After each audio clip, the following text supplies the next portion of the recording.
Friends ನಮಸ್ತೆ. ಇವತ್ತಿನ video ಭಾವಿ ಅಗ್ನಿವೀರರಿಗೆ ತುಂಬ ಇಂಪಾರ್ಟೆಂಟ್ ಆಗಿರುತ್ತೆ. ಯಾಕಂದರೆ 2025ರ ನೋಟಿಫಿಕೇಶನ್ ಯಾವಾಗಿಂದ ಸ್ಟಾರ್ಟ್ ಆಗುತ್ತೆ ಹೇಳ್ತೀನಿ ಕೇಳಿ. ಫೆಬ್ರವರಿ 9ರಿಂದ 15ರ ಒಳಗಡೆ ಅಪ್ಲಿಕೇಶನ್ ಬಿಡುವ ಚಾನ್ಸ್ ತುಂಬ ಇರುತ್ತೆ. ಜೊತೆಗೆ ಈ ವರ್ಷ ಈ ನೋಟಿಫಿಕೇಶನಲ್ಲಿ ಏಜ್ ಲಿಮಿಟ್ ಬಂದ್ಬಿಟ್ಟು 1 ಅಕ್ಟೋಬರ್ 2004ರಿಂದ 1 ಏಪ್ರಿಲ್ 2008ರ ಒಳಗಡೆ ಏನಿರ್ತಿರಲ್ಲ ಎಲ್ಲ ಭಾವಿ ಅಗ್ನಿವೀರರು ಅಪ್ಲಿಕೇಶನ್ ಹಾಕೋಬಹುದು.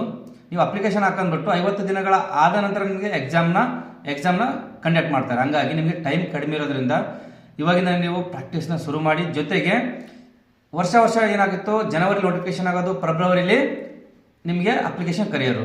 ಈ ಸರಿ ಯಾಕೆ ಲೇಟ್ ಆಗಿದೆ ಅಂದರೆ ನನ್ನ ಪ್ರಕಾರ ಈ ಕೇಂದ್ರ ಬಜೆಟ್ ಇರೋದ್ರಿಂದ ಅದರಲ್ಲಿ ಏನಾದರೂ ಅಗ್ನಿವೀರಿಗೆ ಏನಾದರೂ ನೆಕ್ಸ್ಟ್ ಸುಧಾರಣೆಗಳು ಬರ್ಬೋದು ಏನೋ ಚೇಂಜಸ್ ಇರ್ಬೋದು. ಹಂಗಾಗಿ ಈ ಸರಿ ಲೇಟ್ ಆಗಿರ್ಬೋದು ಅಂತಂದೇಳಿ ಅನ್ಕೋಬಹುದು. ಇನ್ನೂ ಒಂದು ವಿಷಯ ಏನಂದರೆ ನಮ್ಮ ಅಕಾಡೆಮಿಯಲ್ಲಿ ಫೆಬ್ರವರಿ ತಿಂಗಳಲ್ಲಿ ಅಗ್ನಿವೀರ್ ನ್ಯೂ ಬ್ಯಾಚ್ ಸ್ಟಾರ್ಟ್ ಆಗುತ್ತೆ.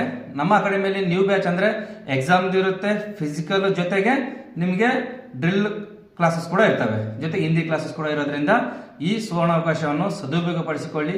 ಜೈ ಹಿಂದ್.